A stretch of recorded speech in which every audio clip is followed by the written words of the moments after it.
So we look at preventive measures, criminalization law enforcement, international cooperation, and lastly, asset recovery. Of the most relevant for us here today is Chapter 2 on corruption prevention, that addresses also the corruption risks in public and private sectors. Chapter 2 places a strong emphasis on the role that civil society and non-governmental organizations play in preventing corruption.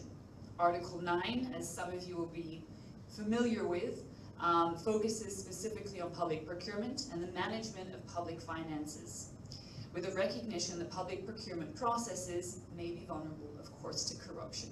And I think some of the challenges that we have had clearly demonstrate this, and this is why, how is it that we can establish a sound public procurement system based on indeed these principles of transparency, competition, and objective criteria in decision making, really is just that important prerequisite for it.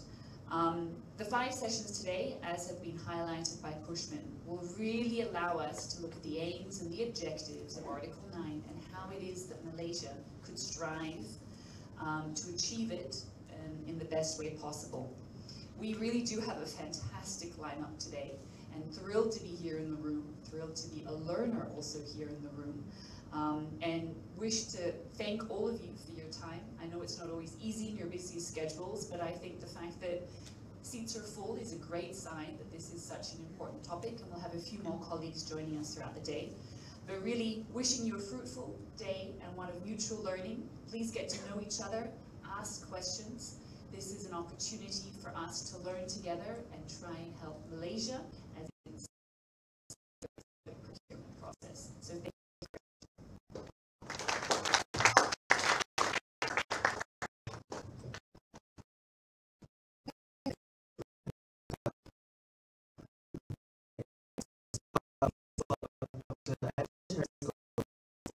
Of C4 Center to deliver address.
which are operating in the private sector.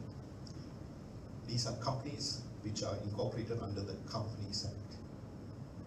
There's a need to distinguish between privately held companies, government-controlled companies that simultaneously operate in the corporate sector. So here's the problem. The Statutory Act, the statutory bodies, because it's an act, are monitored by Parliament, so that's fine. The companies are monitored by the Companies Commission of Malaysia, CCM. There are 1.2 million companies in Malaysia. Do the members of the CCM even know which company is a GLC? I can assure you they don't, even I don't, because there's so many of them. How effective is the CCM when they have to monitor 1.2 billion companies? And I'm here speaking specifically to the government-linked companies that are deeply embedded in the procurement process. Now the report also mentions that the Auditor General should vet this GLC system. I agree, I totally agree, because it's completely abused. But I think the Auditor General will have a similar problem identifying these GLCs. Mind you, I've been told even by members of Ministry of Finance that they themselves don't know how many GLCs there are in this country. If the Ministry of Finance does not know how many GLCs there are in this country, how can you expect the Auditor General to know the difference between these companies? I'd like to end on this note. It's where I started. I return to my first question. Where does the power lie? There is clear evidence, even today, even though we have a so-called reform leader who talks about reformation. But if you look at the cabinet today, the Prime Minister concurrently serves as the Finance Minister. The two most powerful ministers in the cabinet are the Prime Minister and the Finance Minister. If you look at the procurement report, it clearly indicates that, but it's both controlled by one man. And we thought that this trend of the Finance Minister acting as the Prime Minister acting as the Finance Minister had stopped. It was reintroduced by Anwar Ibrahim, no less, even though he was a critique of this practice. The report also notes the important roles that ministers play. I'm quoting them. The important role that ministers play in directing operations of their ministries. So it's not just the Prime Minister and the Finance Minister, it's the other ministries too, which are also deeply involved in the procurement process, who can also dictate who gets the rents generated through the policies that come out of the state. Who is checking the ministers?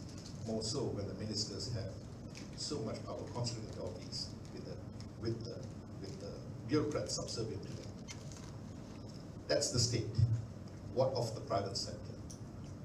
I must say a few words about the private sector. Bushburn, when he started this discussion, he talked about the Defense Ministry and he mentioned the Scorpion scandal and the LCS scandal. That's a very important point, because the Scorpion scandal involved a French company, and we thought they were dealt with because they were taken to court in France. When the LCS scandal came up, it's the same French company who is implicated. What are the penalties for private firms who indulge in corruption and who abuse the procurement system, including through collusion with the state? Do they even bother with the penalties? Because the penalties really don't hamper them. So I hope you will think about this too, the nature of the penalties that we are talking about. We are talking about big players, we are talking about multinational companies who have no qualms about creating collusive ties with the state. And if we have a state as we have in Malaysia, and the nature of the state in Malaysia is similar to many states in the emerging economies, so it's not that unique. This is something very important about issues that we have to consider when we talk about the procurement process through which rents are generated into the private sector. I end with these points. I hope the discussions will contribute, the contributions that you will have today will contribute appreciably to improving this draft. This draft is very important. This report is very important because we do need a Procurement Act as soon as possible. Thank you.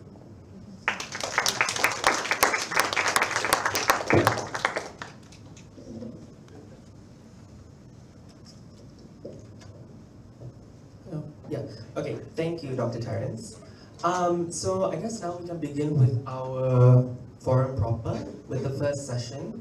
So I'd like to invite an esteemed colleague and dear friend, one of C4 Centre's research officers who specializes in procurement and who has been spearheading our organization's work into procurement for the past year or so. He has worked on this particular report to research the key issues and themes which have to be addressed if the government wishes to enact a Public Procurement Act, and he will speak to all of you today to present his preliminary research findings. So without further ado, I'd like to invite Brian Chia.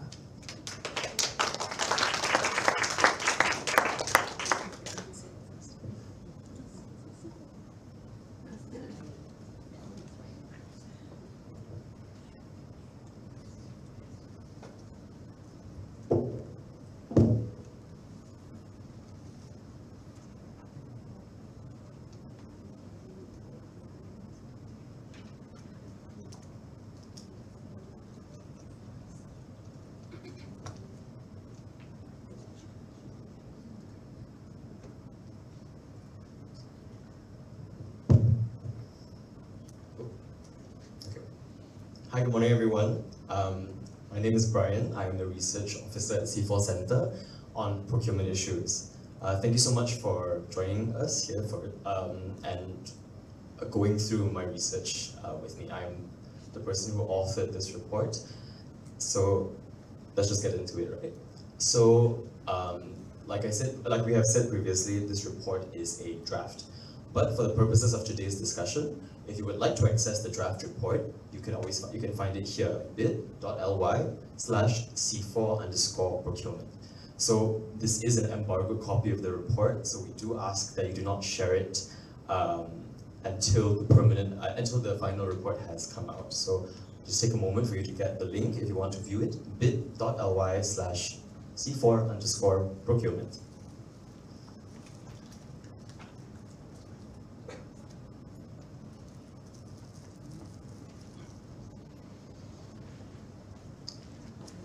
All right, let's move on.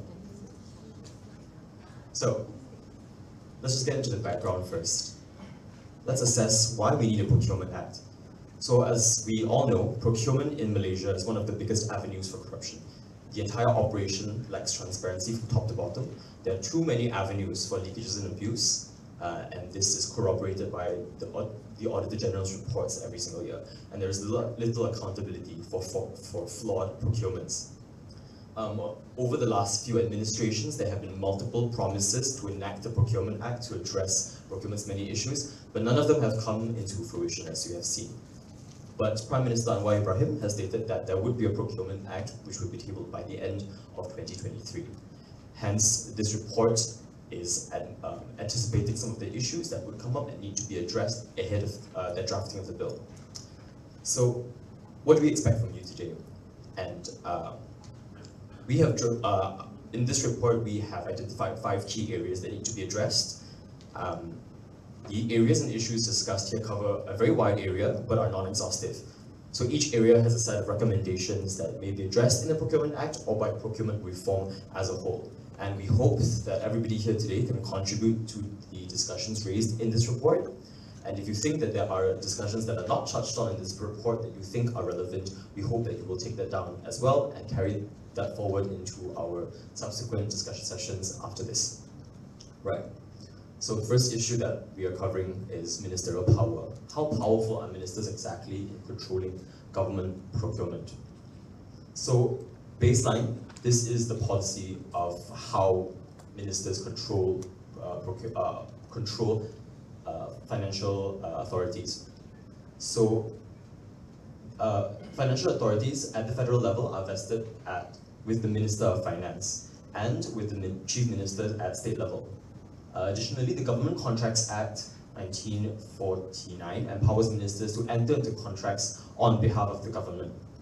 So as Prof. Terence has touched on for a little bit, the appointment of procurement boards is also something that is empowered by the minister to be able to do. The Minister of Finance appoints all agency procurement boards at the federal level, while the chief ministers of state governments appoint state government procurement boards. So the Ministry of Finance also acts as an extra layer of security. A representative of the Ministry of Finance sits on all agency procurement boards. Tender decisions above a certain amount are referred back to the MOF. So that means that despite ministers having quite a large control over their respective agency procurement boards, the Ministry of Finance generally has the final say on a lot of procurements. So, based on these observations, ministers are afforded an inadvertent but a very high degree of control over procurements that take place within their scope. What I mean by this is that while ministers do not directly have power to influence procurements, as in they do not have the sign-off power, because they have the power to influence procurements through the people that they appoint onto agency procurement boards, that is how they exert their influence. So this is actually a problem that has really been identified. Under the National Anti-Corruption Plan 2019 to 2023, under Strategic Objective 316, to create accountability and transparency in defining the exercise of power of ministers as stipulated in the legal provisions, especially in procurement and financial system. So even before this this is a problem that has been identified, that the power of ministers in terms of procurement is not properly defined. So ministers, like I said earlier, ministers being allowed to appoint procurement boards allows the risk of formation of crony relationships and patronage. By the way, if I'm going too fast, just let me know. Thanks. The lack of clarity of ministers' powers also gives rise to the arahan dari atas phenomena, and we are very familiar with this. For those of us who do not speak speak Malay, arahan dari atas means instructions from above. So it follows a hierarchical structure of whatever the higher-ups say goes.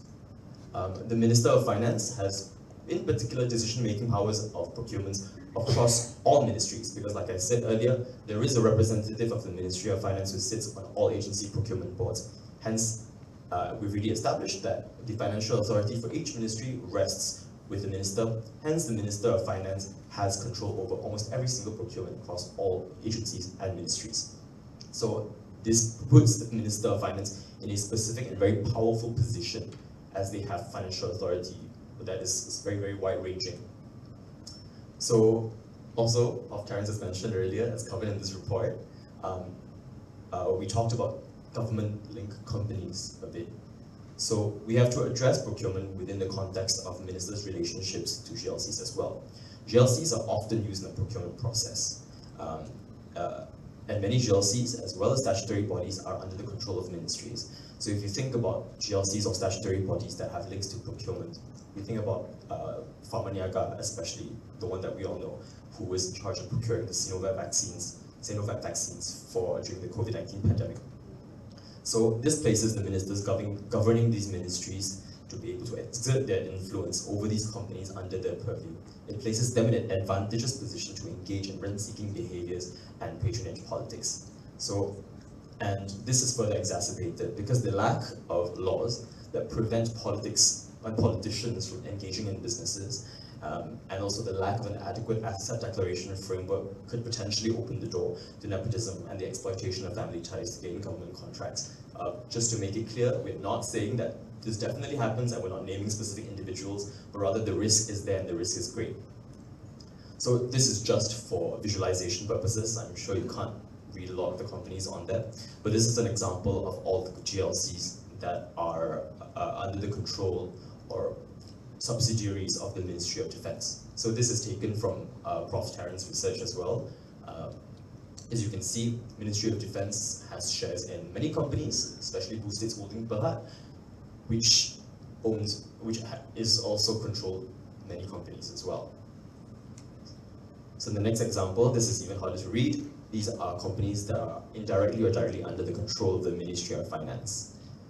So the common link between the two of them is that because they are ministries, and we have already established that ministers have a great degree of financial control, they have an inadvertent control over many of these ministries, over many of these companies. So what are the recommendations for this particular issue? We think that procurement board officers should be rotated, as in they cannot occupy a single position for too long, because that gives rise to crony relationships forming, as well as patronage politics. We think that Asset declaration should be mandated by public procurement officials, and stricter regulations on GLCs should be imposed. What does this mean? These include detailed explanations of how leakages recorded by the Auditor General could have taken place, holding chairpersons and directors accountable if the company cannot provide satisfactory explanations. Political appointments to leadership positions in GLCs must also be halted. So that's it for this section. Here's the second issue. Punitive elements against procurement officers. How relevant and effective are punitive measures to address and curb non-compliance? So just as a background, this is quite a live issue. So we would specifically like you to think about this particular issue and get back and engage in discussions on this. So currently there are a lot of existing frameworks for handling non-compliance of civil service officers.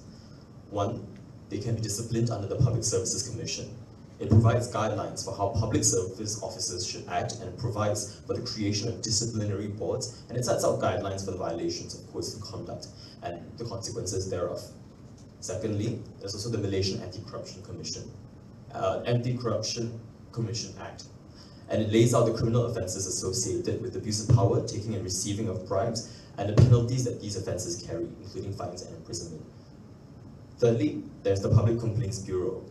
So the Public Complaints Bureau serves to receive public complaints regarding government maladministration, and the PCB functions as a monitoring agency to ensure that ministries and agencies are taking proper corrective measures. One thing I would like to note here is that all three of these measures are different, have a different nature. So when we talk about the Public Services Commission, that is an administrative disciplinary measure under the Malaysian Anti-Corruption Commission Act. This is criminal law in nature, and with regards to the Public Complaints Bureau, this is specifically to address maladministration. So we can see that there are already different facets of disciplinary measures to curb non-compliance among public servants. So hence the question that we would like to pose for you today is, do we actually need more punitive provisions? Despite the possible flaws in the systems above, these systems are already in place. What is the use of introducing new systems? And I pose this question to all of you to think about, right? So under this, we have also analyzed this under multiple issues. One of them is legal culpability. We need to take into account additional factors for the non-compliance, such as possible duress, unclear chains of command, institutional failures that give rise to non-compliance, workplace cultures, and the pressure to conform to certain workplace cultures. Is there a risk of disproportionately punishing civil servants, even when the beneficiaries of corruption are ultimately politicians? And I think this is an important issue to address, because we do not deny that definitely there are bureaucrats who engage in corruption actively and rent-seeking behaviors actively. But is a wide-reaching and blanket provision whose main goal is to serve as a punitive function, especially if it is couched within criminal law terms, is this the best possible way of addressing it? So another issue that we want to consider is the overregulation. Does overregulation solve the problem? So non-compliance for the commission of corruption and fraud-related offences are already covered by laws such as the MACC Act and the Penal Code. Are we introducing yet another mechanism that will be another half-hearted attempt at enforcement? If the laws in place currently have flaws in them, the recommendation here, or the issue to be considered, is maybe we should beef up enforcement for these existing laws instead of introducing new laws that may ultimately not serve their purpose because the enforcement aspect simply does not work. So the government has also already proposed an ombudsman that will subsume the functions of the PCB. So even on the aspect of maladministration, it seems like the government has already a plan to deal with this issue. Is there a need for even more regulation on this matter? So in this report, we also explored alternative measures to a punitive approach to encourage compliance to procurement procedures, right? So one of the aspects we looked at are the integrity officers and the integrity units within agencies to inform and maintain ethical standards of administration. These units would be staffed by qualified officers and chiefs to lead them who are competent and who have taken courses such as the Certified Integrity Officer course provided by the Malaysian Anti-Corruption Academy. If you would take a look at the draft report, I cite some research that says that there is a positive impact that these officers have on the ethical climate of public agencies and public bodies. So do take a look at that, thank you. Secondly, we could also explore the idea of internal auditing. Internal auditing is an important aspect of detecting corrupt practices earlier on, before they grow in intensity, because it is an internal audit that happens within the ministry before it gets out. So you can catch the issues earlier on within the ministry and organization itself. That does not require intervention from an external enforcement agency. So we think that this is a very useful tool as well. They will also be able to detect wastage and track the progress of project management within the agency at the agency level. But however, the positive impacts of internal auditing are really present when the auditors provided adequate skills training and support from the organization. And I cite some research on this as well within the draft of the report. So here are the recommendations. But before I talk about the recommendations in a full, I think that based on the discussions that we have had, based on the discussions that I have demonstrated in terms of punitive measures, the clear theme that we are alluding to is the fact that there are already measures in place that could very well function to curb non-compliance. They just require enforcement and they require proper implementation. So even with things like the integrity officers and the internal audits, these systems are already in place, but they do not have capacity to build, to carry out their functions properly, right? Hence, is there a need to introduce new policies? So recommendations. Internal monitoring mechanisms should be prioritized over overly punitive or criminal sanctions in the cases of non-compliance. Funding and capacity building needs to be funneled into these systems to improve them, existing systems. In the cases where punitive measures are justified, we can also utilize existing systems and improve on the enforcement instead of creating and recreating redundant provisions for punishment. So like I said, this includes MECC Act, Penal Code, so on and so forth. So that was issue number 2. Thirdly, information accessibility and transparency. How transparent is the existing procurement system, and what can be done to improve it even further? So why is transparency important in public procurement? Publicly available information is important at different stages of the tendering process. Information regarding the qualifications for the submission of tender, such as the requisite work experience and skill requirements, ensures that bidders will be able to ascertain if their bid was rejected in favor of someone who is less qualified or if their bid was not considered fairly. This information allows them to pursue other avenues of justice and remedy if they feel like the wrong tender award decision was made. As well, the increased public scrutiny will make it much more difficult for bids to be rigged in favor of one bidder over another. So that's baseline, the importance of transparency. So what are currently the issues that limit and affect accessibility of information? The evaluations of tender and justifications for award are not made public. There is no way of knowing how the procurement evaluation boards actually make their decisions, how they decide one bid over another, the weightage given for certain criteria. The process of this evaluation is not made publicly known. Assessing the quality of the tender awardee, this information is not revealed publicly. So if you ever were to look at any of the procurement platforms where their tender is awarded, the information that they provide is just the companies that win the tender without providing an explanation as to why they received this tender, and this is problematic. So Malaysia does have an e-procurement system, one that's based on the internet, e-procurement, but it is very inconsistently implemented despite being a mainstay of our Malaysian procurement process. Each state governs its own e-procurement system, each ministry governs its own e-procurement system, and some states do not even have an e-procurement platform at all. And research has showed that officers tasked with the upkeep of e-procurement platforms have been found to be inadequately equipped with the skills and knowledge to do so. So Within the report, you will find examples of the inconsistent application of this e-procurement system. Depending on which state you look at, some states furnish the e-procurement systems with a lot of information. Some states provide the absolute bare minimum, and some states do not have a e-procurement website at all. So how are we able to ensure that this process is standardized, right? Yeah, that's the third point. So what are the recommendations on this aspect?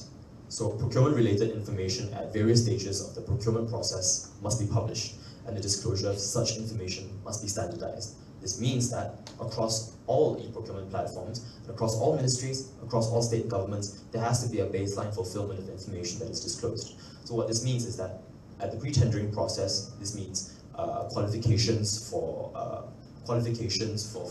application of tender, requisite work experience required, maybe previous projects completed.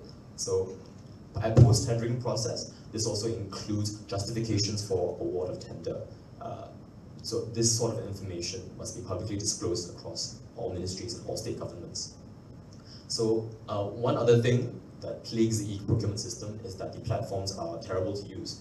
So the platforms that navigate and access procurement information must be user-friendly, efficient, and maintained via resource allocation, so that even if the platforms are there, they do not crash half the time you're trying to access them, because that is a problem that affects the accessibility of information. Multiple platforms that show overlapping information must be avoided, because this will cause confusion within members of the public as well as potential bidders.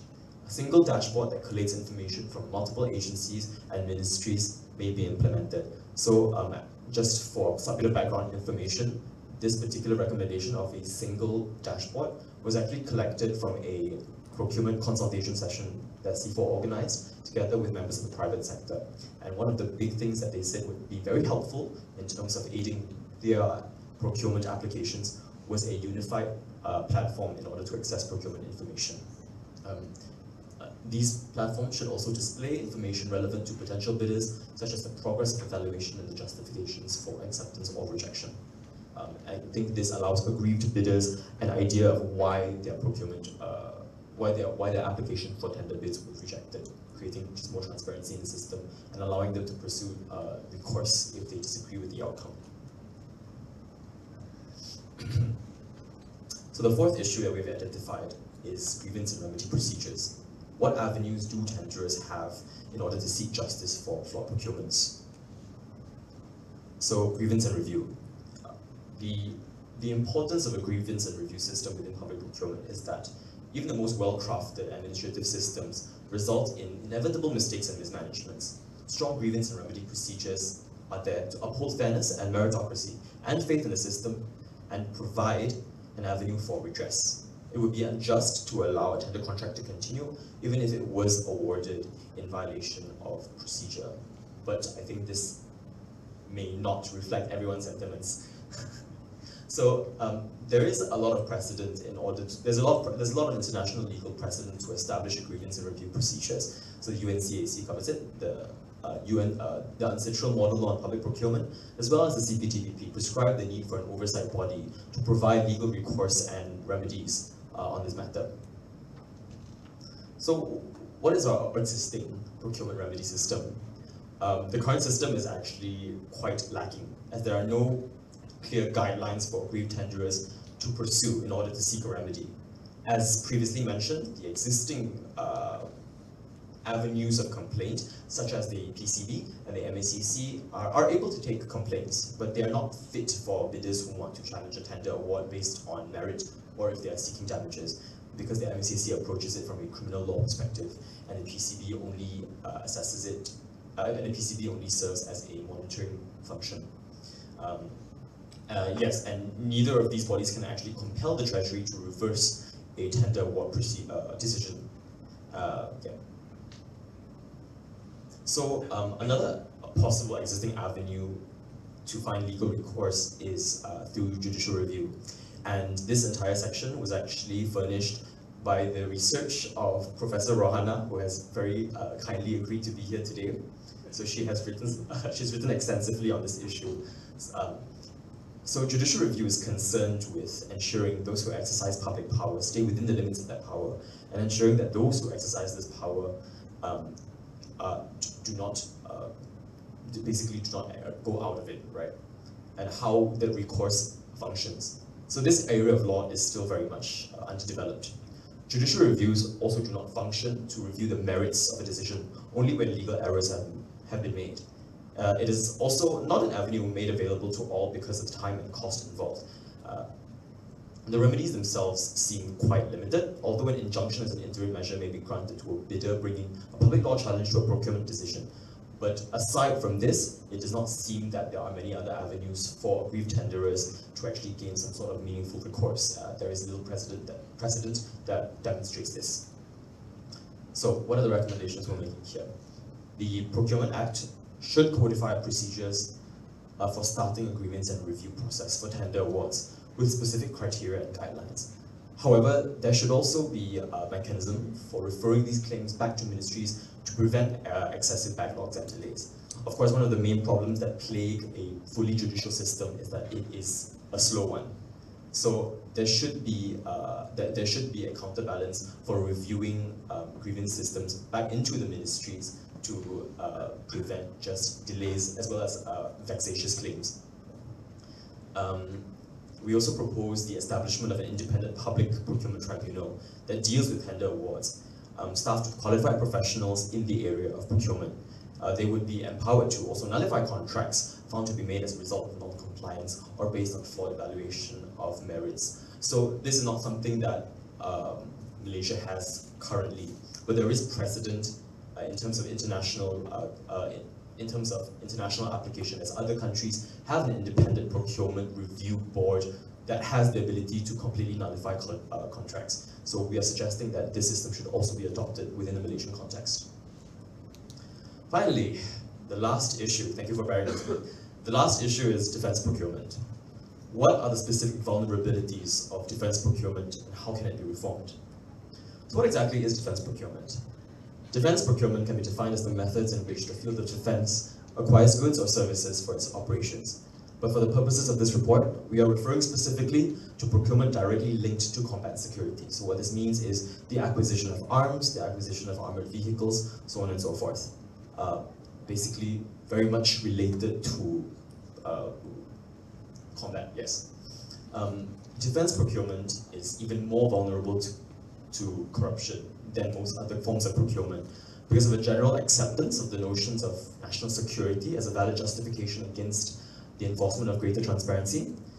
The notion of national security itself is very much widely applied, and because of the nature of defense procurements that require very highly specialized knowledge, it is not something that most people may be able to provide scrutiny or oversight on.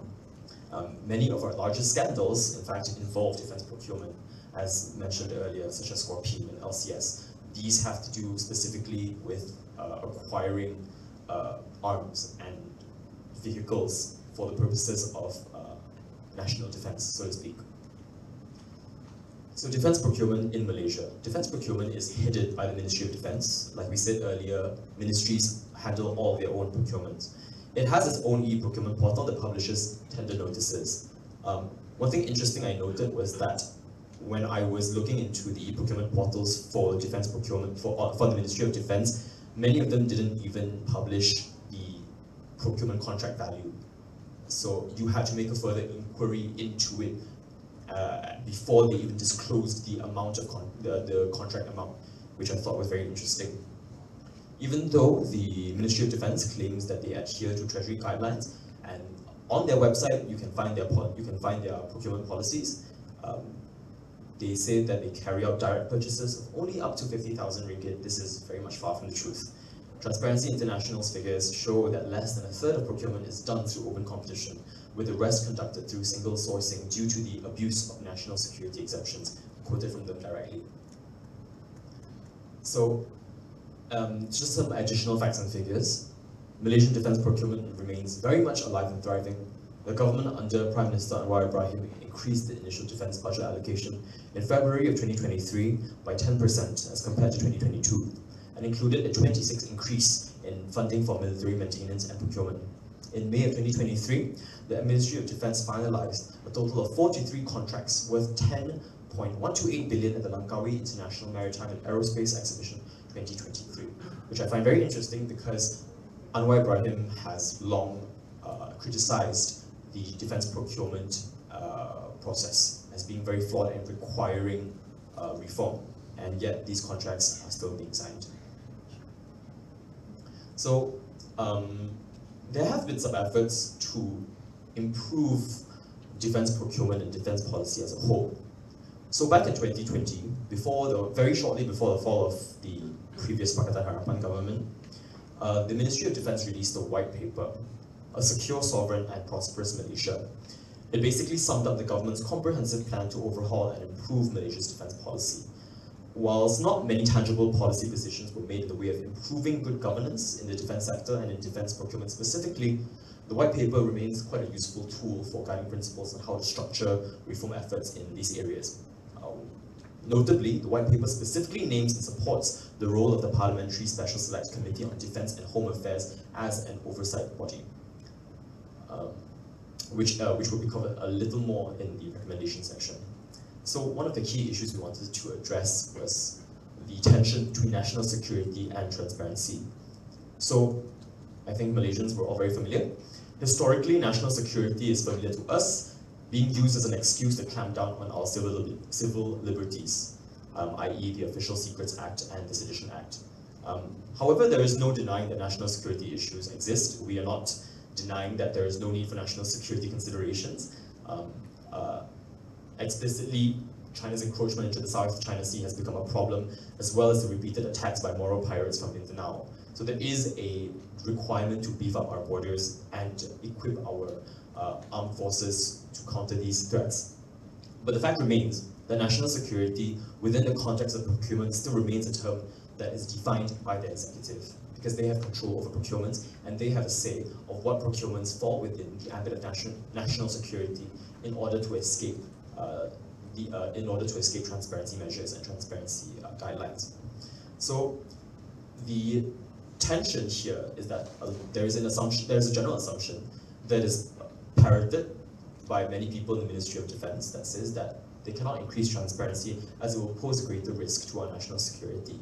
We would like to contest that characterization somewhat, because we argue that increased transparency actually does benefit national security to a certain extent, because the acquisition of our defence assets can be done in a manner that ensures their prompt delivery and quality.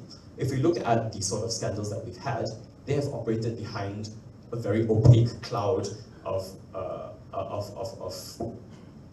veil. They have managed to escape scrutiny.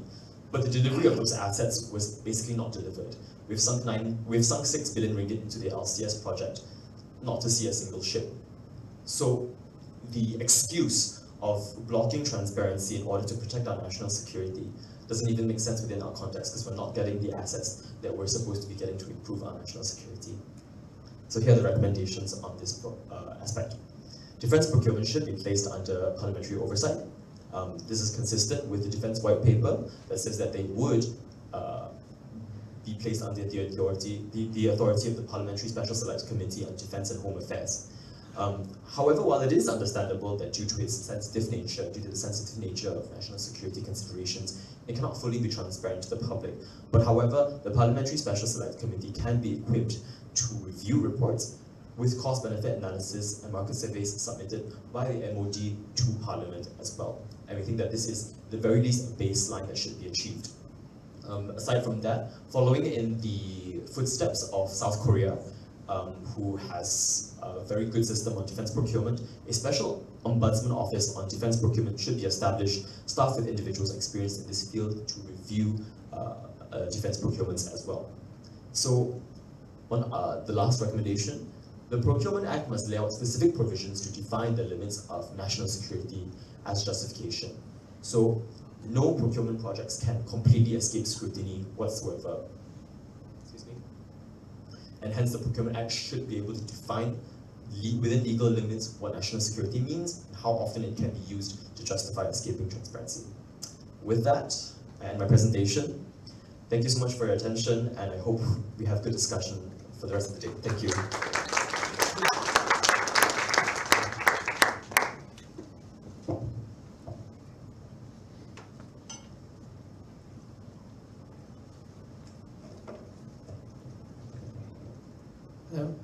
Okay, thank you so much, Brian, for sharing all of your research with us. So from that, we will move directly into the next session, which will be a panel discussion and assessment of the report findings.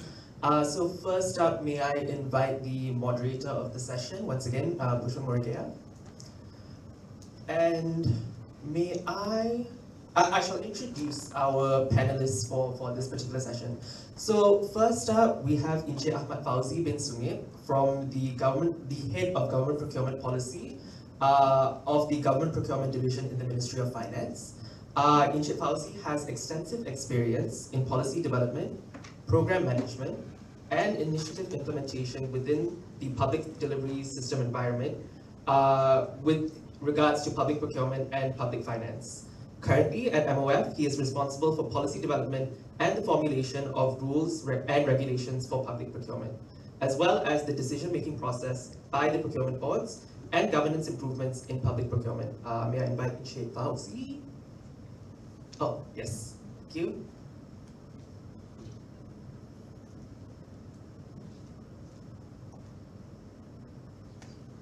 Yes, thank you, Encik Fauzi. All right, next we have Dr. Trisha Yeo, the CEO of the Institute for Democracy and Economic Affairs. Okay, sure. Ideas. Ideas is an independent public policy think tank in Malaysia.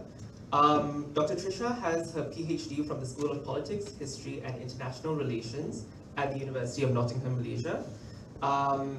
She was formerly a research officer to the Selangor Menteri Besar at the Selangor State Government, and has also previously served as director of the ASI Center for Public Policy Studies. And finally, we also have Dr. On Kian Ming, Program Director of Philosophy, Politics and Economics at Taylor's University. He is currently a senior visiting fellow at the ISEAS Yusof Ishak Institute, as well as more popularly, a former tutor member of parliament in Malaysia, from 2013 to 2022, representing the Democratic Action Party. He also served as the Deputy Minister of International Trade and Industry from 2018 to 2020. So thank you one and all for coming, and I'll let Bushman take it away.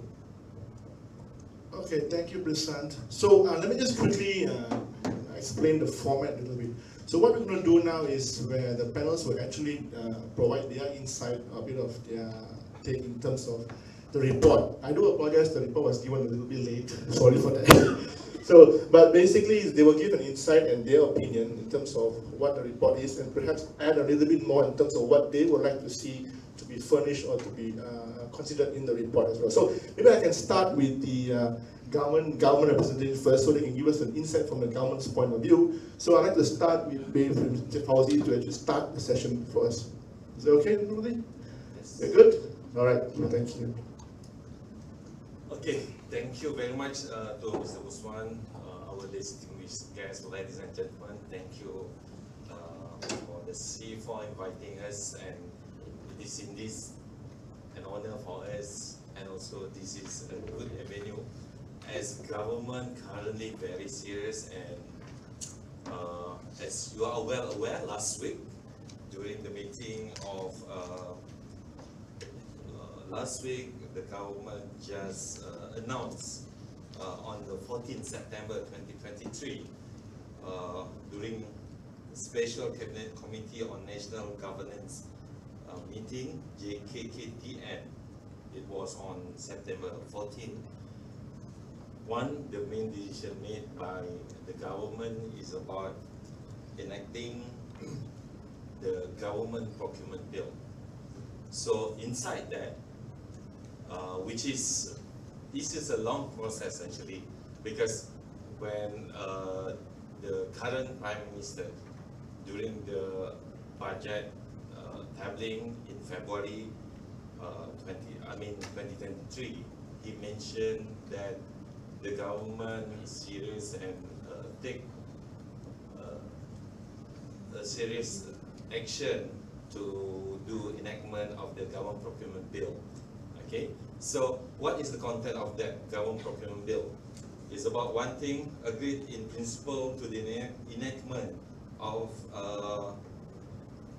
about to strengthen governance of government procurement by law with the aim of increasing the accountability and parties involved in the process. That's number one. And secondly, as mentioned in the report as well, one thing about the complaints, okay? So in the bill, it mentioned it will contain to promote the principle of transparency, creating a complaint and objection mechanism in line with the international standards. So while having this report, okay, so I would like to say perhaps in the journey of in terms of improving our government procurement process, we have to, I mean, from the government perspective, we need to be open and transparent. That's number one. Secondly, we also would like to hear from the public as well as from the good practice in the international standards, as well as our NGOs from C4, what are the best. And then, of course, as a government, we put our ego aside. We have to listen. And also one thing about this report, some information are true. But some we need some modification, and I would like to say that I think the report and the process they look at the previous in terms of regulation and guidelines, because as you are well aware, government already agreed, and we already part of the CPTPP in terms of signing and implementation of government procurement chapter. So meaning that in terms of implementation of government process in Malaysia, we already follow the international standard. One thing, to follow the transparent process. The default in terms of procurement method is open tenders. But while having the international sets of regulation, they still allow some exemption. But having said that, when it comes to the decision made by the government need to be transparent. If let's say they do, I mean the government make a decision in terms of direct negotiation, which they do limited tendering. So there will be a process in terms of transparency. They need to publish and also let the public know what are companies that being appointed by the government, what specific reasons behind it, while they are not doing in terms of conducting open tendering process. Okay, so having said that, this report is something very good in terms of where we put ourselves in terms of the best in terms the position that Malaysia is supposed to improve in terms of enacting the law, and secondly the specific correction or modification what the government is supposed to do. That's the initial start. Thank you, Mr. Fauzi. Thank you so much for this. Now I would like to invite Dr. Trisha to give a point as well. All right, good morning everyone. Thank you to C4 for inviting me here. IDEAS is also another organization in Malaysia that has done quite a lot of work on public procurement. We've published about 7 policy papers since 2012 actually, so it's been more than 10 years of our work in procurement, and all of our papers are on the website. Some of them are also related to trade. So even back then when Malaysia was negotiating the TPPA, before it became CPTPP, we were already looking at what the implications were for procurement under that trade agreement. So secondly, I'd like to welcome the government's announcement from last week. I think we were all very pleasantly surprised to see the announcement of not just the government approving the Government Procurement Act, GPA, but also the Freedom of Information Act. So that's an important piece of legislation that many in civil society have been working towards, demanding for, in the hope of creating a more open, transparent space. So we know that FOI is also a crucial part of the space that will create perhaps more accountability and transparency. Okay, so in my short time that I have to share comments from the report that, yes, could have been sent earlier, actually, I'm just going to limit my comments to 3 areas. One is precisely to do with the CPTPP and specifically on the review mechanisms within that. Second, on direct negotiations, and the third would be on transparency and information availability. So first, on the CPTPP, I think as Encik Fauzi has already said, we've already signed it, we've ratified it, it's come into force as of November last year, but it will take some time for the Malaysian government to make sure that these laws come into place, to make sure that we align with international standards. But that is a positive thing. In fact, that's one of the reasons that IDEAS was very at the forefront of promoting the CPTPP for Malaysia, because we believe that it was one way to provide for domestic reform through these international mechanisms. As far as the report is concerned, I think it will be good to add some transparency rules, which is actually required under the CPTPP, right? So certain articles under CPTPP, Article 15.7, 15.9.3, and 15.6.3, these are details, but I can pass these comments on to you later. Basically, the requirement is to publish procurement information on the notices of intended procurement, the qualification of suppliers, and the post-award information. Secondly, I think the CPTPP also requires for certain review information that should be disclosed. So I think these are details that can be included into the report, the C4 report. So for example, everything on post-award information, right? So once the tender is already awarded, what are the kinds of things that need to be put in? So example would be like the description of the good and service procured, the name and address, the value of the contract award. These are very important details to be included. I would also like to say that while we are obliged under the CPTPP to follow these standards, we also have several other mechanisms to look at, right? So ancestral model law has already been talked about. So that's a high kind of gold standard that we should aim towards while we draft the law, our own GPA. And the other one is that we have what's called the WTO Government Procurement Agreement, or Agreement on Government Procurement. So Malaysia actually is only having observer status as of 2012. We are not yet a signatory. So in fact, that's a low-hanging fruit that we could also do already, right, Encik Fauzi? Because as observer status, there are certain things that we're not following. But if we upgrade our status to becoming a signatory member, then that's another route by which we can also improve our law and set international standards. So yeah, the report is interesting in providing extensive discussion on judicial review as one of the options for remedial. But I think also it's good to mention in the paper, in your report, the overall objective of why a review mechanism is actually important. Like, what's the big objective here of having a review?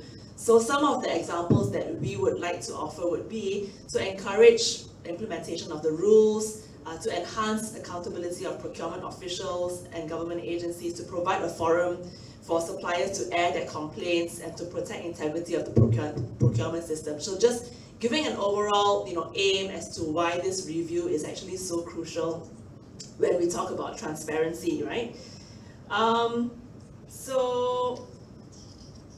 Domestic review mechanisms. Okay, I'm gonna.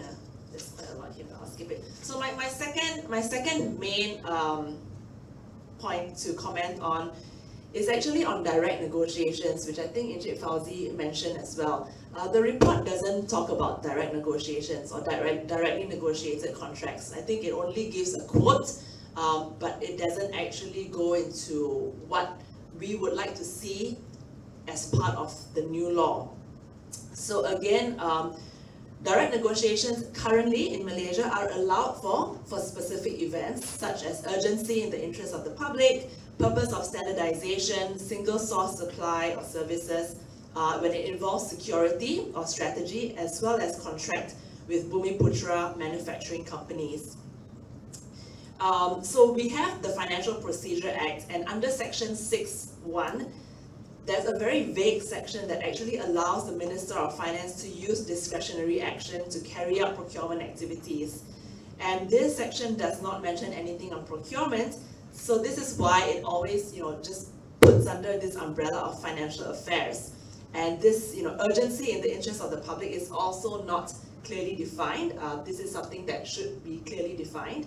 I think, in short, what our recommendation is to ensure that direct negotiations is listed as one of the procurement methods in the GPA that we are drafting, so that direct negotiations are explicitly mentioned, and it will also be subject to the discipline and rules of the legislation.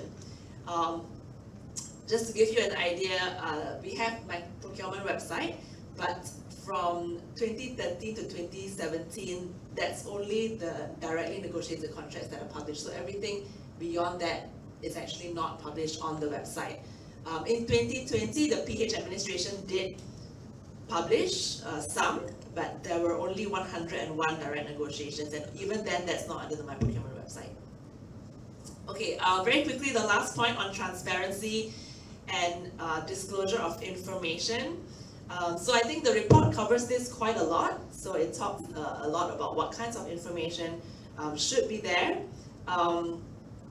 And I think also just to say that in our evaluation of contracts in Malaysia, My Procurement website only covers about 11% of the government procurement activities compared to the total. So this is based on our own analysis and research on the number of contracts in Malaysia. So 11% is a small number. We would obviously not have access to the rest of the government contracts. And then my final point is about the state level. I'm not sure how, I suppose the GPA would not cover state governments, but hopefully if the GPA is done, it will be a very good first step for the state governments to follow, where states can also have their own state government legislation. So for example, with regards to state governments, only 5 states actually have a procurement portal, and I think this is mentioned in the report, right? So you have Penang, Selangor, Malacca, Pahang, and Sarawak. And even then, amongst these 5 states, not all 5 states have detailed information. Only 3 states would have information such as the latest awarded tender, the latest awarded quotation, and these 3 states, as far as right now is concerned, as the winners would be Penang, Selangor, and Malacca. So, hopefully these other states will also catch up. I think finally, when we try to talk about a centralized procurement portal, we really also need to make sure that they are standardized in terms of their codes and how they define the products and goods and services. Right now, it's all really scattered, and I think it's going to be an uphill battle, but we look forward to seeing a centralized government portal in the near future while we work on the GPA. All right, thank you very much for now. Thank you, Dr. Trisha. Okay, now I'd like to invite Dr. Ong. Thanks Pushpa. Thanks C4 for inviting me to share a couple of thoughts. I think I'd like to follow up on 3 points, similar to what Trisha said just now, but maybe add a little bit of flavor. I think the first point to note is that when presenting the different ideas that have been put forth in this position paper, it would be good to differentiate between what you want to include as part of the Act and then what you want to suggest or propose in terms of your recommendation as part and parcel of the regulations. Because, I'm sure Chief Fauzi knows this, the Act cannot be too specific. So certain things, for example, like what Tricia said just now about the direct negotiations, those kinds of exceptions will have to be found in the regulations, not the Act itself. And on the part of that particular example, I remember discussing it at the previous roundtable that we had, that it would be good to put in the regulations that if, let's say, the minister wants, the minister or the KSU wants an exception to be made so that direct negotiations can be undertaken, that information should be made public.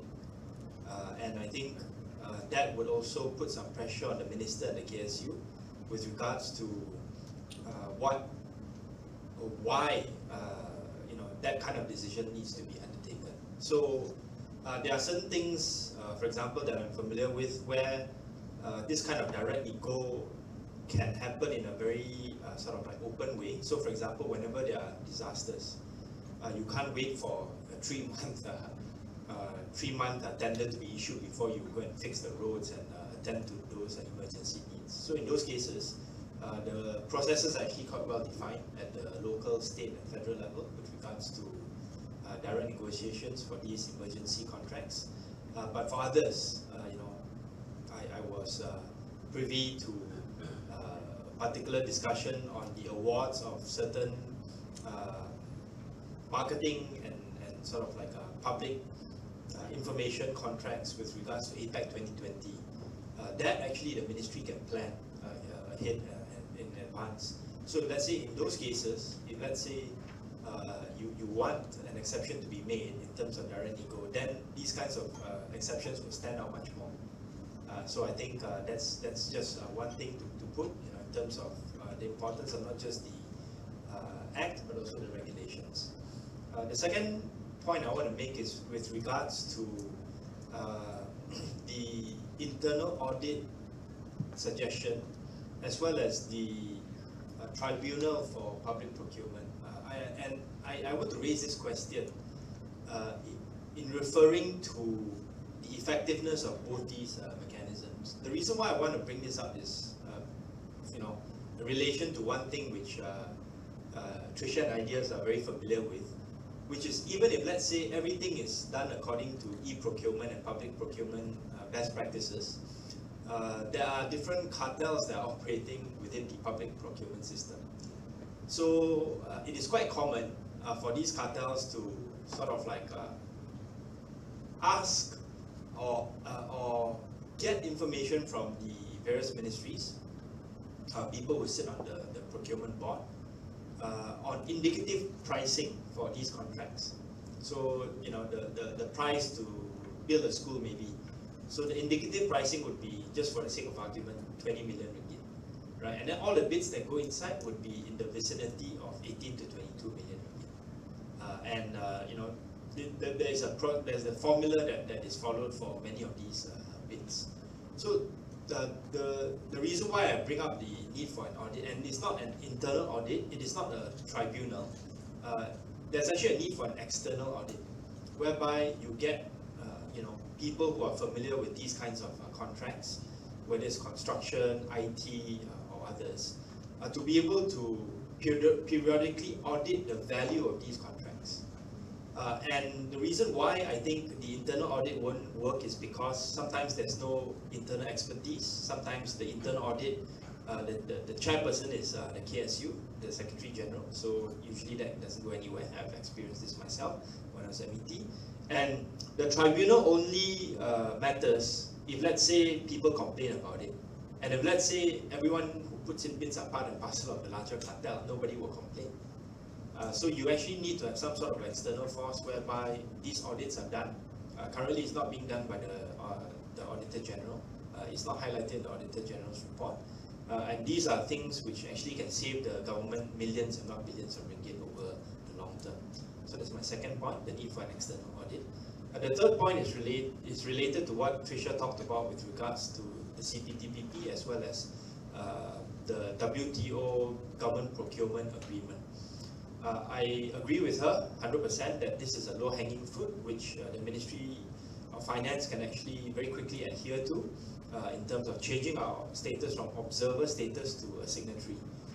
And I just want to add one very important point, which is there's actually a monetary benefit for Malaysian companies as a result of Malaysia being a signatory to this WTO GPA, which is it will start or enable us to start a process whereby our companies, Malaysian companies, can have access to government procurement in systems or countries which recognize the signatories of these the WTO GPA. And of course, the biggest market in the world for this is the United States. We would have had access to this, I think, if the US was part of CPTPP or the TPP. But now that the US is no longer part of the CPTPP or TPP, we still can have some sort of access to government procurement contracts in the US if, let's say, we sign up to this WTO GPA, which again shows that it is not just cost savings from the perspective of the government, but also possible benefits to the larger private sector to be able to access these very lucrative markets. Thank you. Thank you, Dr. Ong. I think there's a lot of information to unpack there. So what I'm going to do is maybe I would like to just open it up to the floor first before I ask my questions. So if anybody would like to ask a question, please mention your name, your organization, and your question. And try to keep it short, not statements, just make it a quick question. I'm opening up to the floor. Anybody? Okay. There's one from Siti there. Yes. Siti first, then Cynthia. Yes. Oh, okay. Thank you very much. I'm Siti Kasim from Malaysian Action for Justice and Unity, in short, MAJU. My question is to the government rep. Sorry, I didn't get his. What? Fauzi, yes. Are we going to have sight of the bill? Number two. And number two, despite being a signee to the international CPTPP, I am a bit concerned because Malaysia is known for not following, the treaties or declaration they have signed. For example, we have the UN treaty with regards to the Orang Asli rights, never being respected by any government. The same with CEDAW, they will have their reservation here and there. So I'm a bit concerned that, no matter what the government says now, they will not fulfill the requirements under the declarations or the agreement. Thank you. We'll take about 3 questions first before we get the panel to answer. Thank you very much. My name is Cynthia Gabriel from C4. Very proud of Brian for putting together an extensive report.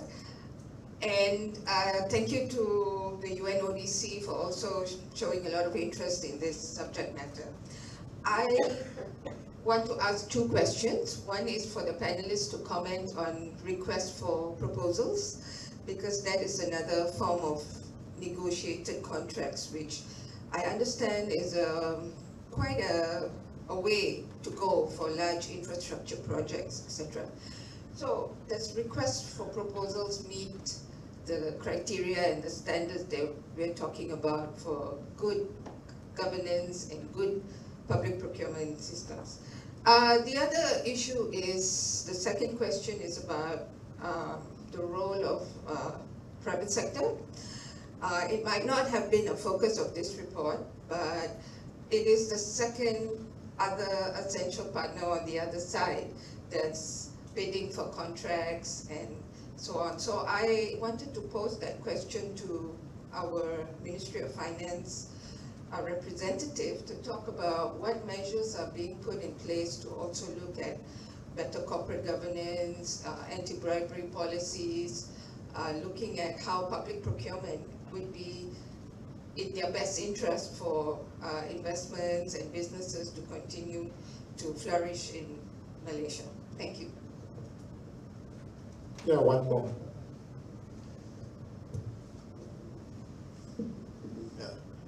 Good morning. My name is Muhammad Ali Ibrahim. I'm the president of the Security Guard Union Malaysia, representing probably about 100,000 security guards in Malaysia before. I just want to ask the representative from the government, before any tenders are given for security personnel, security companies, is there a possibility to have a due diligence of these companies before they even apply? Okay? I mean, if the company has not been following many of the rules that are set by the government, and they still be allowed to apply, and they get a tender. So we would like to see the transparency in this issue. There must be a due diligence approved by a committee or somebody, a third party. With that due diligence, then they are allowed to apply. And if they are allowed to apply and they get a tender, it's no issue. Okay? I would like to ask the representative of the government. Okay, thank you for the questions. All right, so maybe we will take this question first before we go to the next one after this. So the first question is, are we going to follow the CPTPP to the fullest? Are we going to renegade on our applications? Two, what about the request for proposals in terms of the transparency and the governance structure of it? And then the role of private sector, what are the oversights, what are the good governance policies that can be put in place? And finally, in terms of tenders for the security services. So I think I open it up to all three panelists to answer whoever you feel comfortable with, but I think I'll start with MOF since everybody is asking the MOF representative here. We need to bear in mind that we are actually looking at answers, so the questions has to be driven in a way that to get out answers that can help us fill up our report. Right? Thank you. Okay, thank you to the participants. And for the first question from Siti Kasim, okay. So the question whether the public could see the draft bill. Yes, of course, one thing, once we got, like last week, got the endorsement from the government, the second stage, we will table it to the cabinet meeting. So once cabinet meeting agree in terms of the content of that bill, so we will definitely do public consultation. In fact, for your information, we already carried out some studies and also get the initial public consultation with the civil societies. We already called C4, we already called IDIS, we call also the academicians and also some groups. But I think if let's say the next step that we would like to do is that to publish it in the public domain so that the public can have a direct access and also give a direct comment on that bill.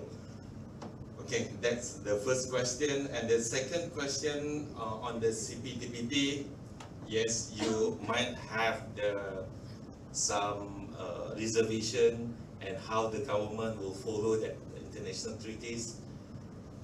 Having said that, in terms of implementation, while we are carrying out in terms of the public procurement process, there will be two important mechanisms inside. First is about domestic review mechanism, which allow any interested parties who are already involved in that tender process, if let's say you have any objections, and if let's say the decision might be not very clear, is not in favor for your, I mean, in terms the company that you are representing. So there will be two mechanisms. There will be a direct in terms of objection to the line ministries, and secondly, the parties who might object in terms of that decision making, they can directly complain to the Ministry of Finance. This before under CPTPP, this is a requirement for the government to establish independent tribunal, which we already include in our draft bill. Okay, and in terms of, if let's say the line ministries or the government still not following in terms of regulation, in terms of our international treaty, there will be the dispute settlement mechanism, which I think our colleague here, will explain in terms of dispute settlement mechanism is between one country to the other country.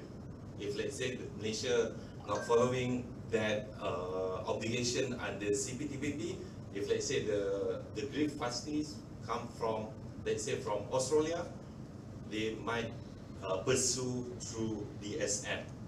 Okay, so whether I should stop, so whether the next question will be in terms of RFP, a lot of development, of course, in terms of implementation. For your information, in terms of implementation of CPTPP, we did some modification in our rules and regulation, which already, in terms of implementation, we already modified 29 November last year. So currently, we still asking, and also in terms of enforcing the law, enforcing the rules and regulation to the line ministries. Of course, they might take longer time in terms of familiarization, new ruling under CPTPP. Some of them are asking exemption whether they can not following the rules, but currently MOF very strict. Even though we got in terms of exemption up to 5 years, the other parties under CPTPP give us some room in terms of familiarization up to 5 years.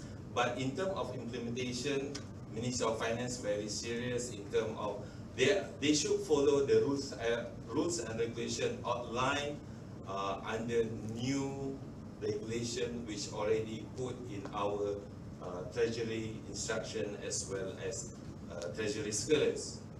But along the way, we understand some of the implementation in the line agencies, they might face some hiccups, some challenges. But along the way, we will ensure they follow all in terms of implementation of that procurement practices. Okay.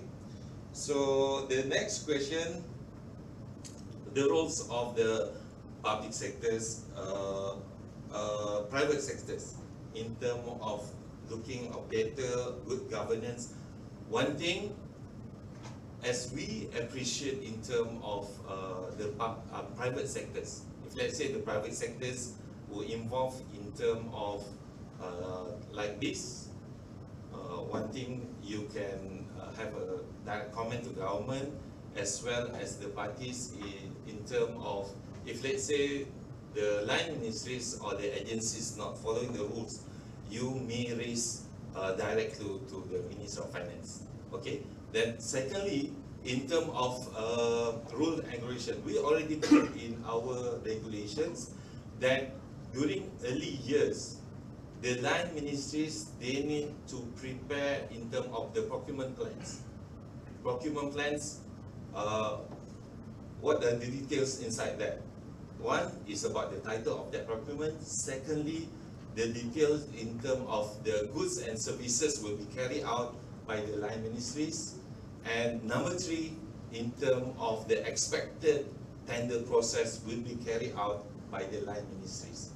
It shows that the private sectors and the companies know when they would like to participate in that tender process.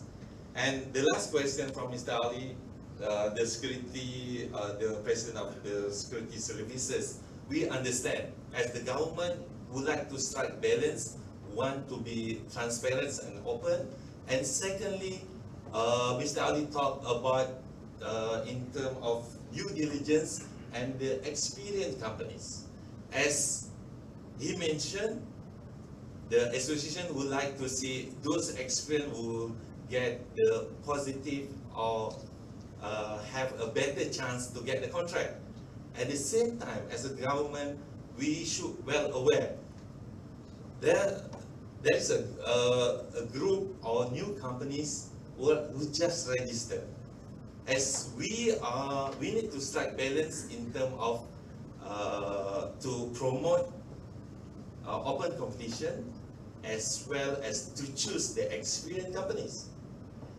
As the experienced companies would like to see that please do due diligence so that the government will do the pre-tendering or pre-qualification. Only those experienced will get the contract. While at the same time, we should aware there are some companies are new. If let's say they are not part of that experienced companies, they won't get the chance to get the contract. So at the end of the day, as a government, we need to strike balance. As we know, we appreciate in terms those who are very experienced, and we also would like to promote newcomers to participate in this tender process. So while we, in terms of the regulations, we are promoting the principle of open competitions. So if let's say through the open tendering process, those who are participating in that tenders will be evaluated. So, Mr. Ali, we understand your concern and the members' concern, because the experienced companies would like to have a better chance to get the contract. And those newcomers, they are willing to forego their profit margin and give a good price to government. So at the end of the day, we understand this is the hope from the association, and at the end of the day, the government needs to strike balance to give a better access to those who are able and participate in this tender process. So that's the initial answers, sir. Thank you. I just want to add a little bit in terms of the review, in terms of CPTP, so multiple formation, CPTPP. Basically, under, I think, one of the domestic review, Malaysia has got an extension of 3 years to actually implement it. So they are given special allowances for countries to actually specific areas to extend their obligations in that terms. Now I'm very interested, I like the idea that MOF is going to publish the draft on a public domain. Now this is a good thing because it's never done before in Malaysia. Normally drafts or bills are always under OSA. Nobody is supposed to see it, you can't get a copy. You only get a copy of presentation of point forms, what they're going to put in the draft. But I'm glad and happy that MOF is willing to do that kind of initiative, progressive work that will actually give us confidence in how they want to move forward. So I'll just allow the other panelists to answer those questions as well. Okay, thank you. Yes, I also look forward to seeing that draft, and I think ideas will also be providing a submission. So very quickly, I think our view is that RFPs should be included in the Act. Similar to direct negotiations, right? So making allowances for it to ensure that there is something explicit that's stated there so that you can govern for it. The absence of doing so means that it will be very open-ended. So our view is to include it in. I just want to respond on the CPTPP obligations. So I think the CPTPP is quite different from the way we are signatories to the UN documents, right? So a really good example is the UNCAC. So Malaysia has been a signatory of the UNCAC since 2008, but there are many provisions within the UNCAC that we have not yet followed because we have not really needed to. So while we are signatories, the way the UN documents work is that, there's no law that compels us to do so. The CPTPP operates very differently, as I understand it, in the sense that we are really obliged to do it. And I think some of us may also not be aware that even before we signed and ratified the CPTPP, Malaysia had to pass into law many pieces of amendments of legislation, even to be qualified. So examples would be some of the labor laws that we had to amend to be in keeping with international standards. So that's just on the CPTPP. Finally, I wanted to comment a little bit on this this issue that's come up about like how the private sector can compete, right, in public procurement. And I think as Kian Ming, Dr. Ong pointed out, we are well aware of these cartels that operate in the public procurement system. So one of the papers, and you can check this on our website, is on this idea that we've always had Bhumiputra preferences and margins of preferences in our public procurement system, with the hope that it will uplift the Bhumiputra and create better capacity amongst these companies. So our research paper was intended to evaluate whether this was the case, right? Have our procurement policies been able to elevate them to such a status as we intend to as a nation? And our answer was that actually it has not. And the reason for that is, of course, these cartels and what we call fraudulent behavior. And we've presented it to MOF. I think they're well aware of the situation. Like, how else? I think the question is, how else? What other new policies can be introduced to elevate these status? If not, you're going to have the same old companies again and again tendering for the same public contracts because of their connections. So just wanted to take a note of that. Thank you. Just a couple of things to add.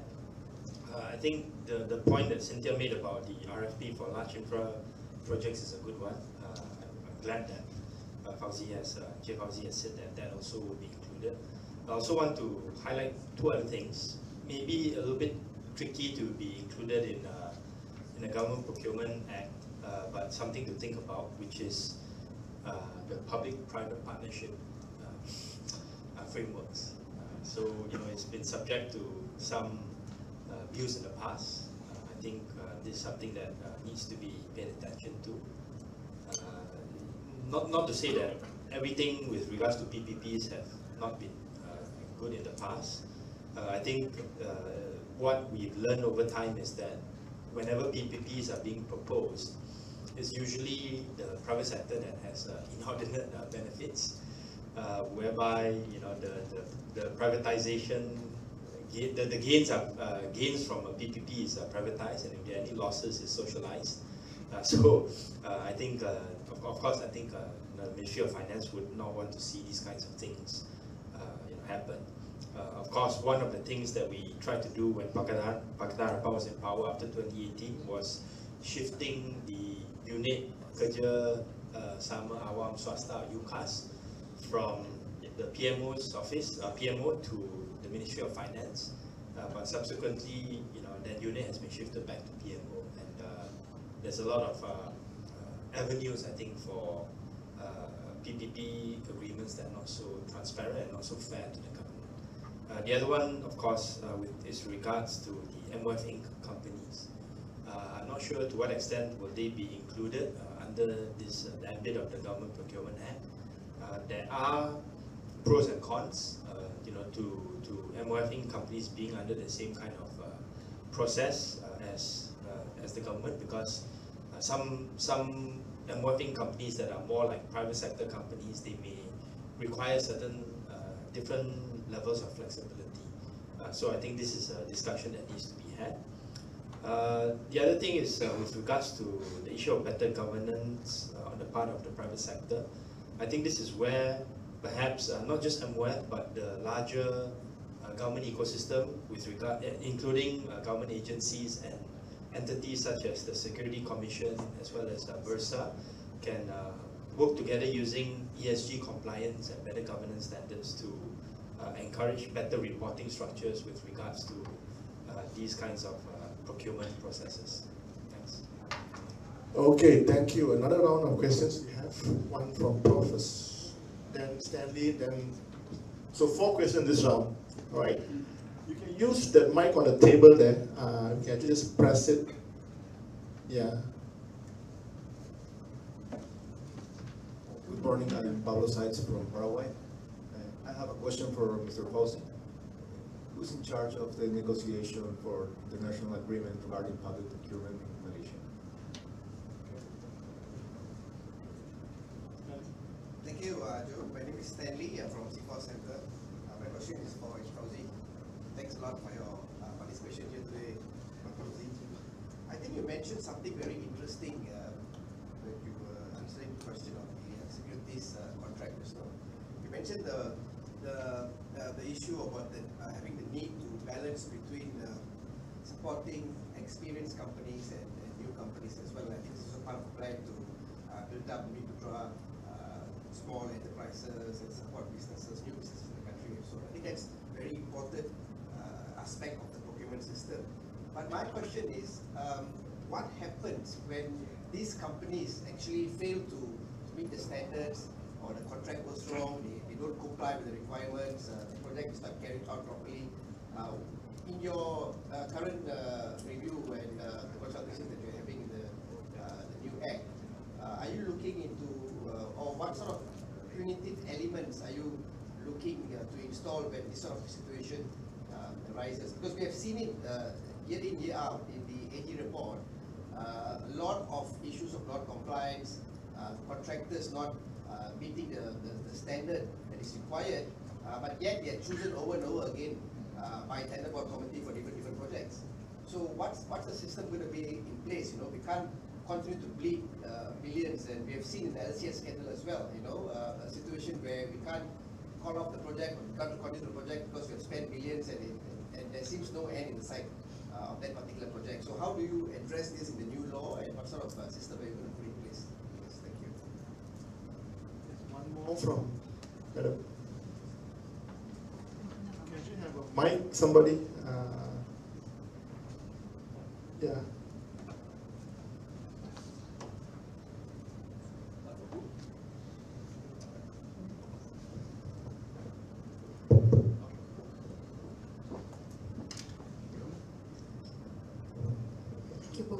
I'm Lynn from Program.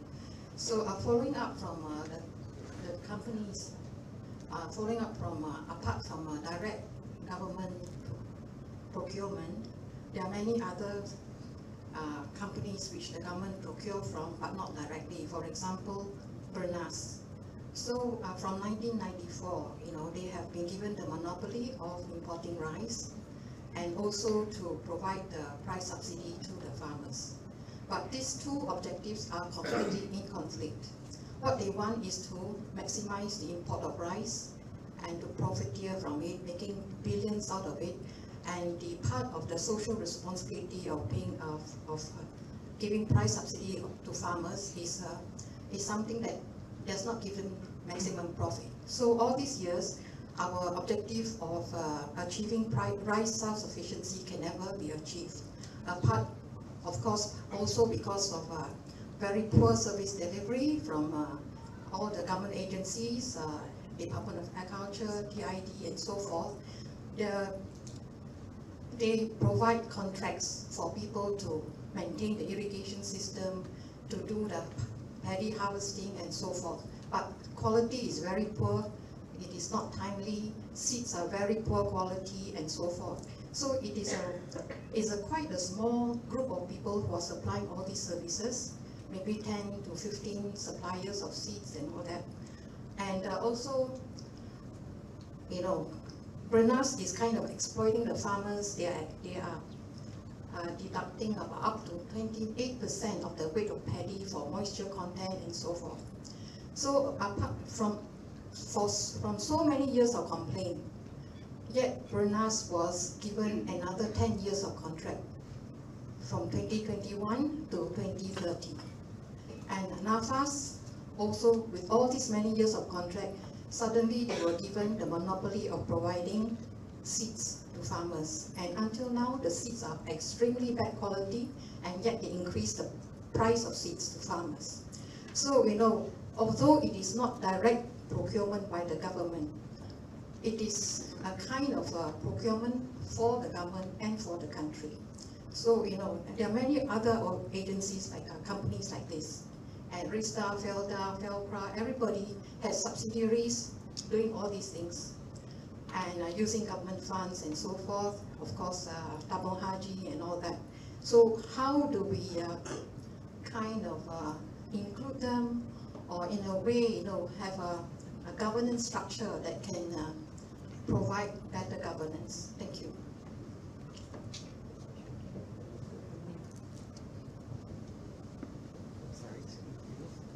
So we're taking 4 this round. Thank you. Thank you very much. My name is Ralph from the Swiss Embassy. As Mr. Fauzi in the beginning, you said you were also interested in hearing from international good experience. And I think from my limited experience as a public servant for Switzerland, you know, the WTO rules is really something that features in our processes, in our procedures. So this is really what we look at, and for certain thresholds, of course, beyond certain thresholds of procurement, we follow the WTO rules, and it's spread around the world that we're procuring this. So I think this is something really that is important for us in Switzerland. I think we've also heard in the recent trade review of Malaysia and the WTO in Geneva that this has come up a lot, and I think many countries have recommended or said, you know, we would welcome Malaysia actually acceding. So I guess this is a recommendation also for C4 for the report. Maybe now that the Malaysian government is drafting a bill, you know, maybe in view of a potential future accession to the government procurement agreement of the WTO, you know, the act could already be inspired by the WTO GPA. So that's kind of the recommendation. But I also have a question, and that is to Mr. Fauzi, whether, you know, accession to the GPA, whether this is being discussed at the moment within the government or the Ministry of Finance. Thank you very much.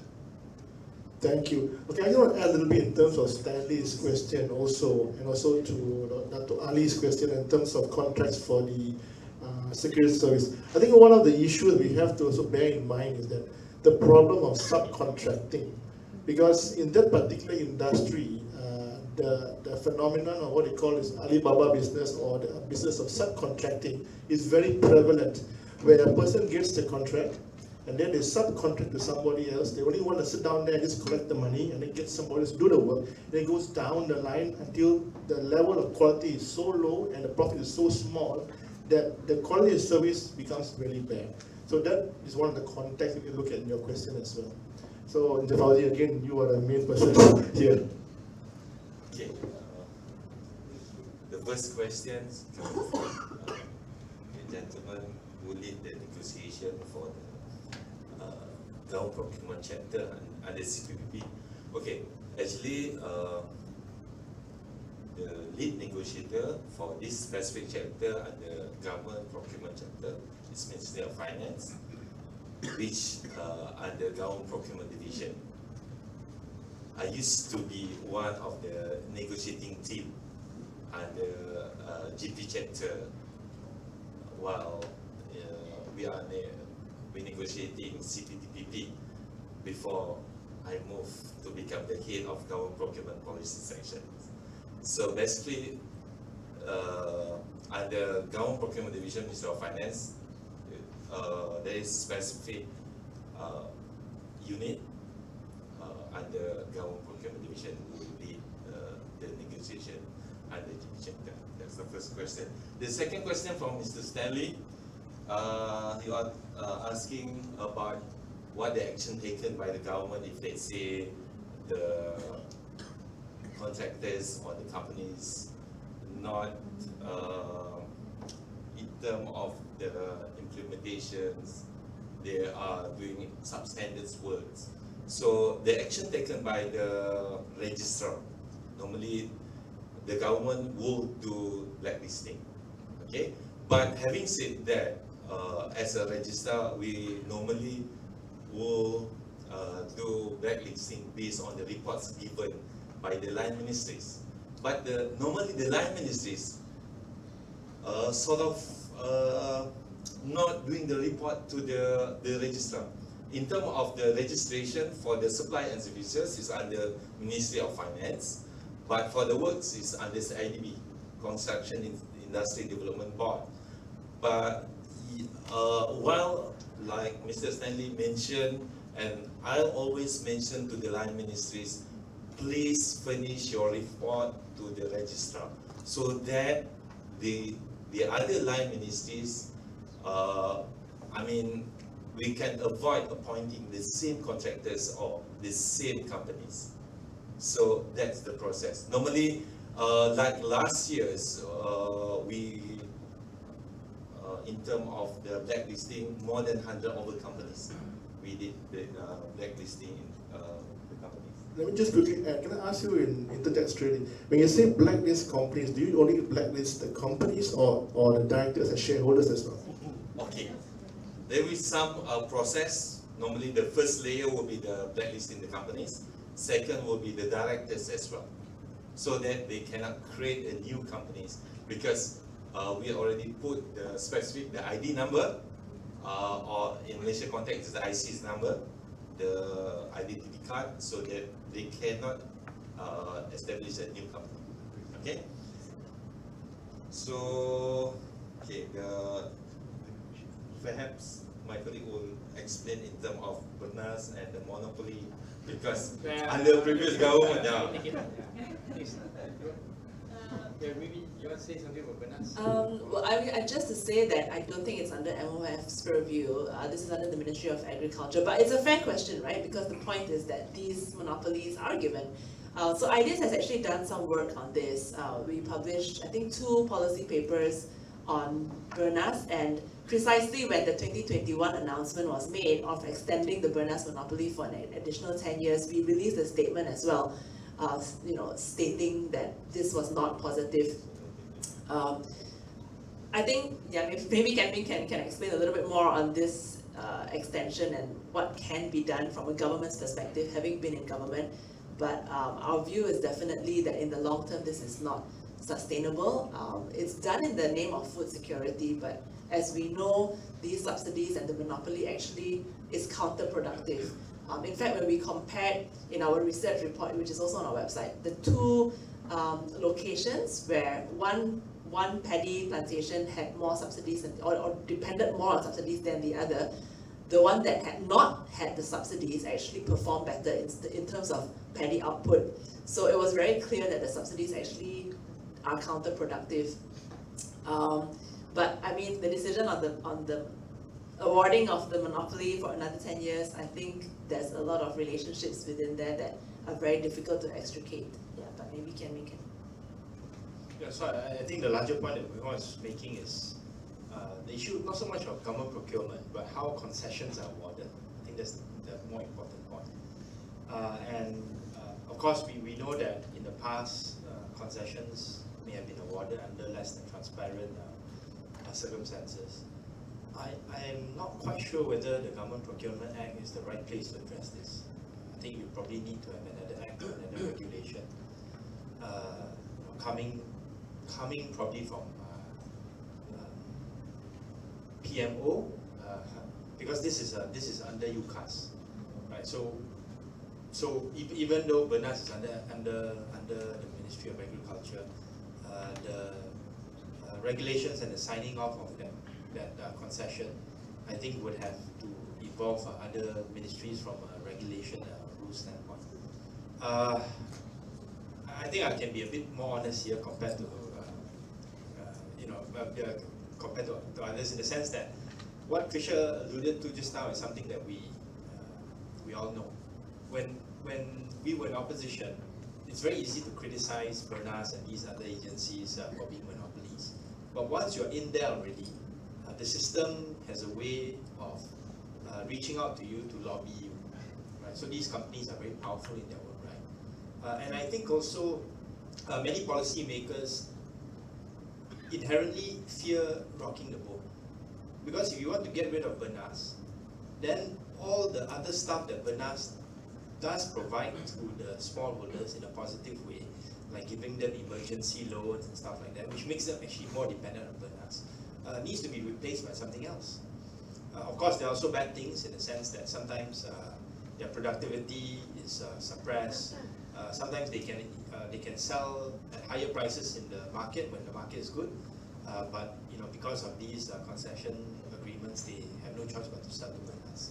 Right? So to unravel that whole monopoly structure actually takes not just political will, but you need to have a plan in place to be able to replace that. And I think this is something that's applicable to all concession agreements. whatever shape or form that they take. Pharmaniaga, for example, they don't have monopoly on the entire, entire sort of like a market in terms of selling drugs to the Ministry of Health, but they do have a substantive portion. And in fact, this is one of the areas where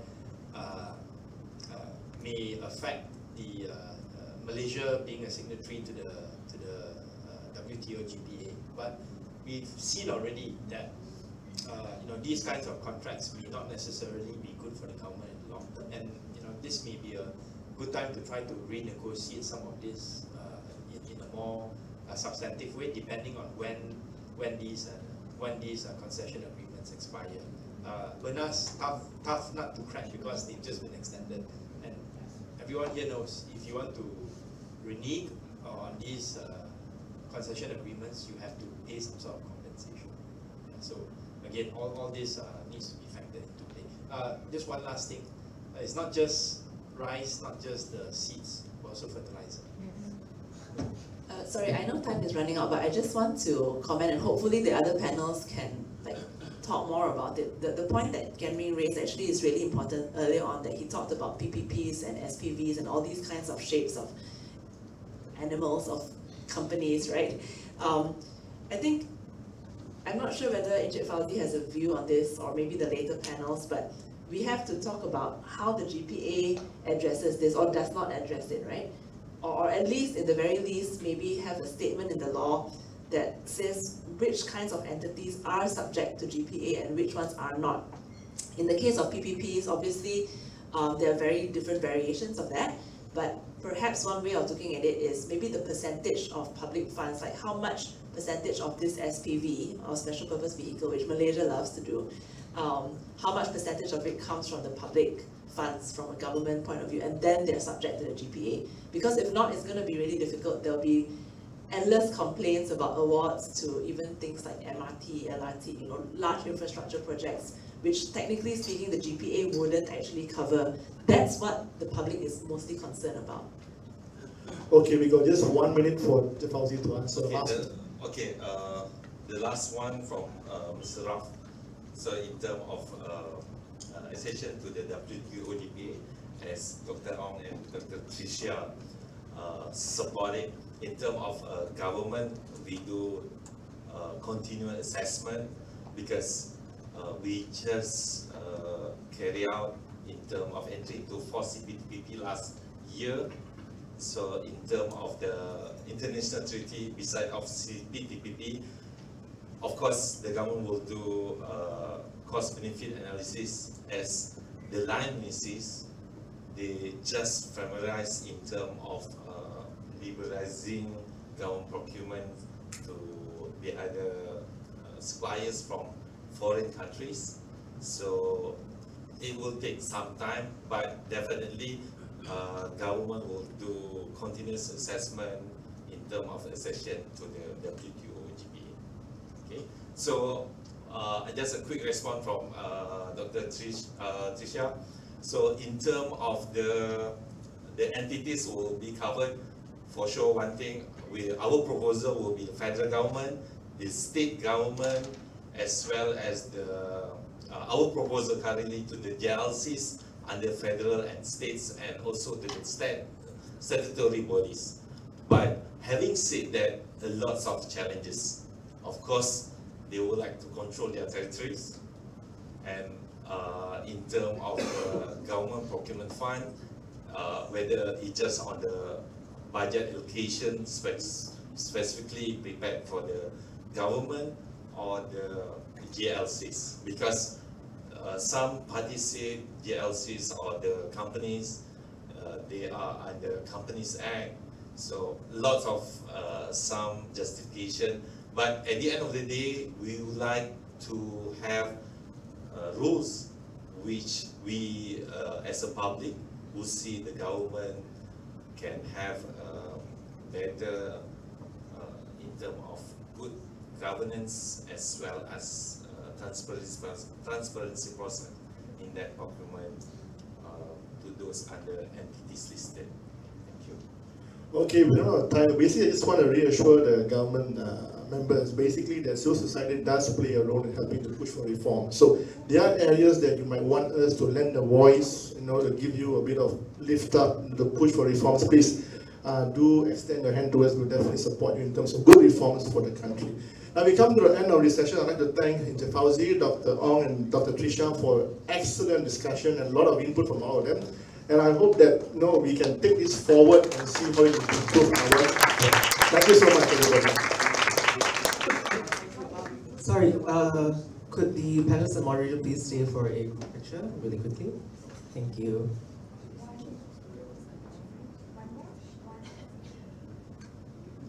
Alright, thank you so much to our panelists and our moderator. So we are a bit behind schedule, so unfortunately we're gonna have to give you guys like a quick 10-minute break-ish. So could everyone be back by like 11:35? Okay, yeah, sure. Just really quickly, yeah, and then we can begin with the next session. You guys can bring the food in if you want. That's totally chill. All right, see you guys. Thank